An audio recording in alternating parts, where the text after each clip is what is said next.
From a population of just 3 million, Armenia punches well above its weight in the sport of weightlifting. Competing with countries tens, even hundreds of times bigger than it, it continues to be a dominant, if not the dominant force in the heaviest men's weight classes.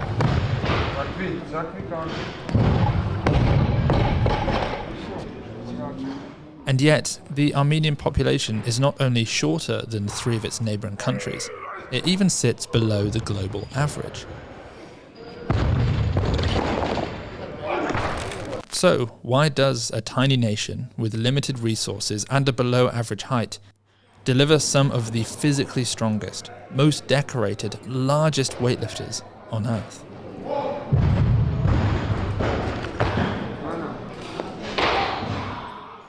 In this video, while watching the heavy and super heavyweight beasts snatching up to and even exceeding 200 kilos, we'll try to uncover the secrets behind their dominance. Is it cultural, a hangover from the all-encompassing influence of the Soviet Union? Could it even be their diet? Let's figure it out.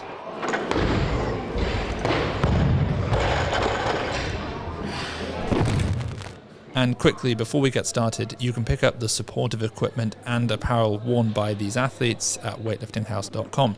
So if you want the products chosen by champions, you can get those now by clicking the link in the description.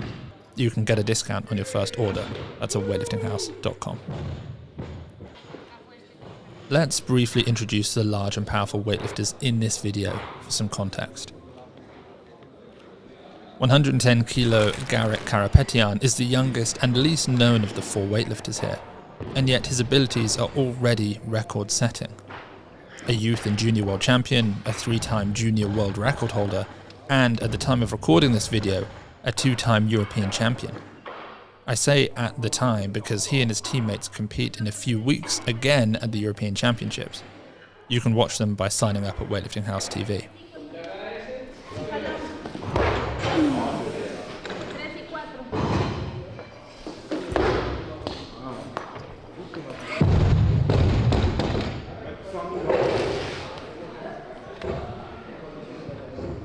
His snatching is world-class, with an international best of 187 kilos. Most recently, his clean and jerking has also massively developed too. Enough so that last year he took out the next man on this list. Martirosyan, a 2-time world champion, 2-time Olympic silver medalist, and 3-time world record holder, whose strength and power is simply brutal.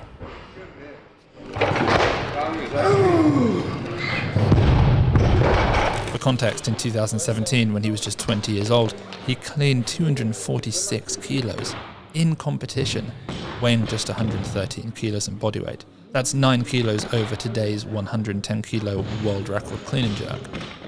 He also snatched 199 kilos back in 2019, a weight which would dominate even the world number 1 from Uzbekistan, Akbar Jurayev, if he did it today. And then there's the super heavyweight, Varazdat Lalayan. Only 4 men in history have snatched more than him. His flawless technique, something quite un-Armenian in fact when compared with the more rugged, forward-jumping, running-forward technique of his teammates, his impressive mobility and his strength have made him unbeaten in the post-Lasher era.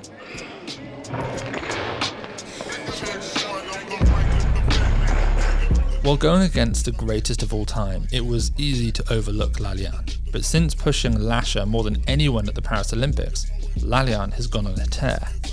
2 world titles, 2 European titles, and unless anyone from Asia steps it up a level, he may remain undefeated until the next Olympic Games.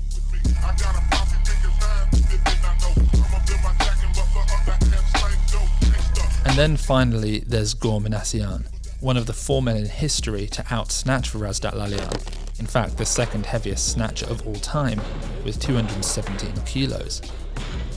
Holding 17 World Championships medals and 2 Olympic medals, Gor would have been the biggest name in super heavyweight lifting over the last decade, had it not been for Lasher Talakadze. We chose to keep him in this video because, despite now competing under a Bahraini flag, he still lives and trains in Armenia and has benefited from everything this video intends to uncover about the secrets behind Armenia's dominance. His story, if anything, proves the point. He also happened to be in this training session. So, let's get started.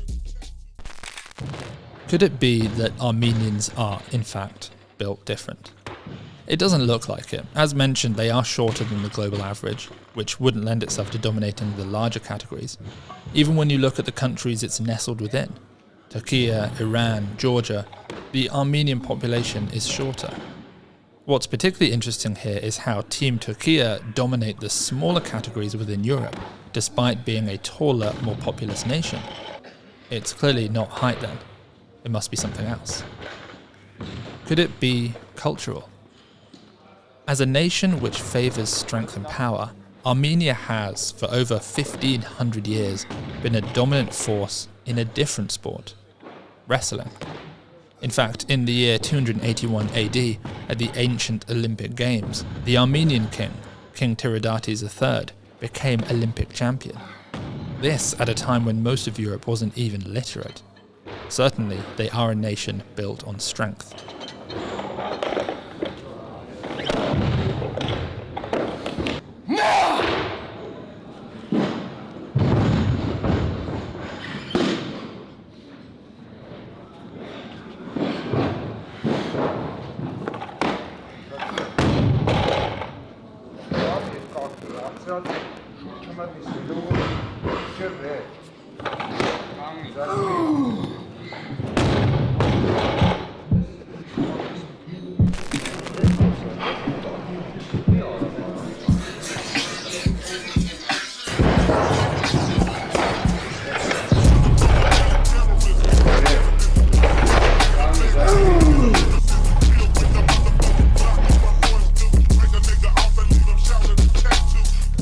Centuries later, and the Armenian genocide, committed by the Ottoman Empire, or as it's known today, Turkey, wiped out an estimated 1.5 million Armenians. This forged a trauma so deep it forced Armenia's identity to once more strengthen, become more identifiably Armenian. And thus the national focus on strength and power deepened once more, honing in on combat. When a population nearly ceases to exist, every single expression of their strength becomes an act of remembrance of who they are at their core. Strength and survival is the story of Armenia. As one Armenian-American fighter put it, Armenians share a history of pain and survival, and grappling is a way that we can express that part of ourselves. The genocide itself created one of the largest diasporas in the world, with Armenians spreading far and wide, yet while maintaining an intense sense of national pride.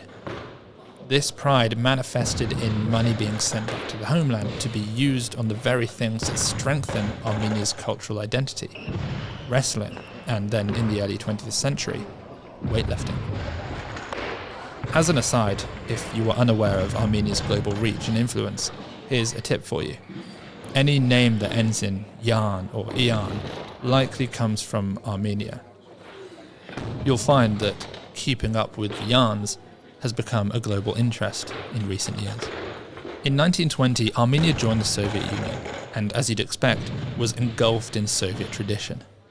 By 1927, weightlifting was introduced to Soviet Armenia, and by 1928, it held its first weightlifting championships in Yerevan.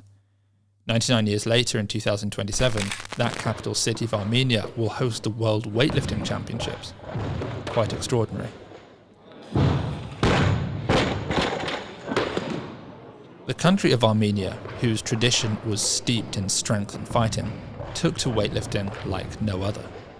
By 1979, there were 205 weightlifting clubs in Soviet Armenia and around 5,200 athletes training in them.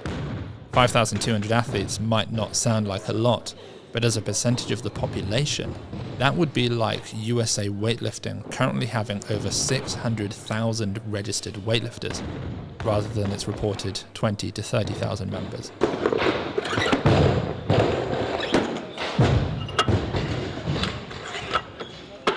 The Soviet system treated professionals like state assets. Full-time training, medical facilities, nutritional support. And so out of that passion, the alignment of what weightlifting and the Soviet Union represented with what Armenia stood for, strength, came legends of the sport, the most notable, of course, being Garik Karapetyan.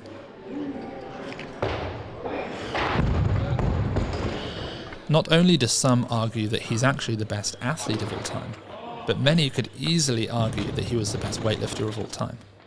Certainly his stories of totaling 400 kilos and beyond have become legendary. I did a full documentary on him years ago, which you can watch if you'd like to.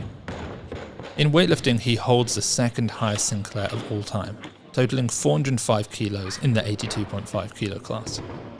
For comparison, the 81 kilo world record total from 2019 was 378 kilos by WLHOUSE, 27 kilos less than Vardanyan's. Throughout his career, Garik Karapetyan set 43 world records.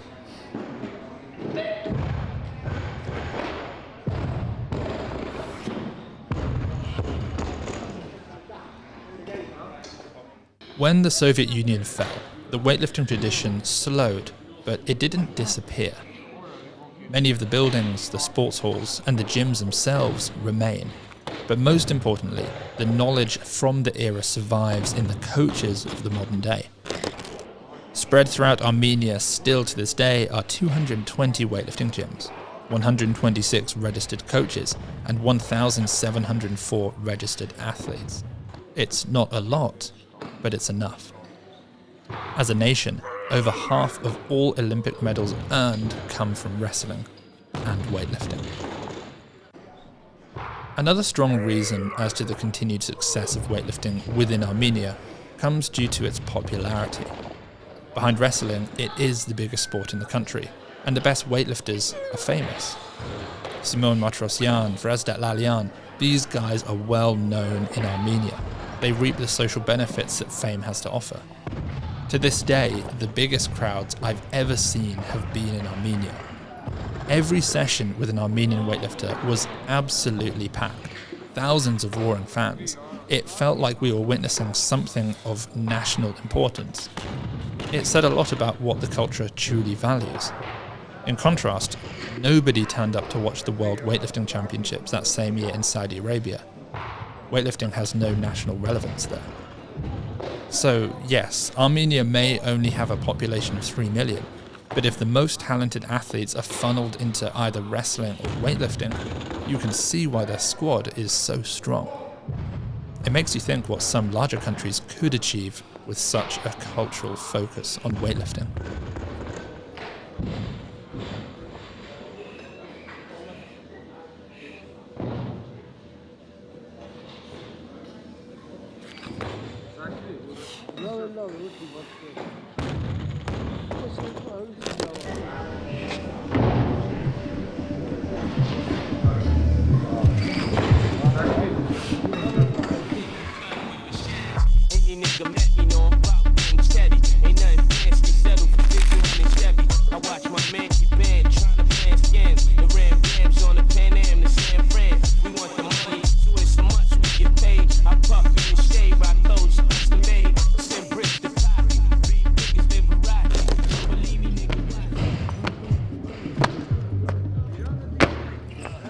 The culture doesn't just celebrate these athletes while they compete, it absorbs them into the national fabric permanently. Once retired, these athletes can climb within society. Garik Karapetyan, for example, became an advisor to the president and an ambassador for Armenia. The culture respects strength. The difference in funding between the development pathways, where champions are built, versus the champions of the day is stark. One national coach claimed to earn the equivalent of $70 per month, while bonuses are in place for all medalists at international competitions. Though the sums may not rival those of places like Singapore or Bahrain, the ability to earn multiple times the national average salary in a single bonus is possible for these top weightlifters. The global spread of Armenians throughout the 20th century sees constant transfers of money back to Armenia as gifts for the athletes, while wealthy patrons also help fill the financial gaps in the weightlifting system. Ultimately, if you're an internationally successful Armenian weightlifter, you will be looked after. It's what they value, and so it's where the support flows. Gor Minasyan's transfer to Bahrain, therefore, now comes at some confusion. Money aside, it's worth remembering that the rules allow for only one athlete per category per nation to compete at the Olympics. With Lalayan and Gor being the second and third best in the world, the inability to actually capitalise on a second Olympic medal while they both competed for Armenia was part of what squeezed Gor out. But also it shows that as good as the financial support might be for them, it still doesn't compare with what weightlifters can receive when a country with more than 3 times the GDP per capita wants to reward its athletes. Finally, on the topic of culture, a personal anecdote from me speaking as the owner of Weightlifting House is that the #1 country in the world who YouTube notifies us as taking our videos and posting them as their own on YouTube is Armenia, by a mile. News channels, fan pages, all posted on Armenian YouTube channels, and they actually rack up serious views. For what it's worth, we've never copyrighted these pages. The growth of weightlifting is always a good thing. And finally, as mentioned in the introduction, could diet possibly somehow play a role in the success of international weightlifters in Armenia? The truth is that people eat all different types of diets all around the world, and wherever you look, people are incredibly strong. There's a lot of lamb, bread, pork, eggplant in Armenia. Having eaten there myself, the food was delicious. But as an anecdotal aside, I have noticed that the larger Armenian athletes have what I would describe, without passing any judgment, as the worst diets compared with other countries. At competitions, I'm able to see weightlifters from all over the world eating, and I find that you get a very clear idea of culture that way. Team China are very specific about what they eat. They check labels, they don't let their athletes buy anything from the shops for fear of contamination. South Korea bring a lot of their own food, maintaining some level of normalcy in competition. But for Garik, Simone and Lalayan, there's a lot of Nutella, a lot of pancakes, a lot of Burger King. They still perform well, so there's no judgment being passed, it's just an observation. If anything, the diet story tells us something important. These athletes succeed not because of perfect conditions, but in spite of imperfect ones. The culture is far more important. So, why does Armenia dominate? It isn't height, it isn't diet. Burger King and Nutella have seen to that. And while the Soviet machine gave weightlifting its infrastructure in Armenia, it didn't create the hunger, it just gave the hunger somewhere to go. What it really comes down to is this. Armenia is a nation that has spent centuries being told it shouldn't exist. Invaded, occupied, and in 1915 subjected to a genocide that wiped out over 1 million of its people. And yet here it is, 3 million strong, below average height, $70 a month coaches, and yet 4 of the most physically imposing heavy and super heavyweights on the planet.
When Varazdat Lalayan gets under the heaviest barbell at the World Championships, he is not just competing.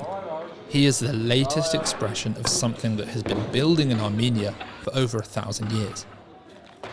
Watch them carry it forward at the 2026 European Championships, only on Weightlifting House TV. The link to sign up is down below. Check it.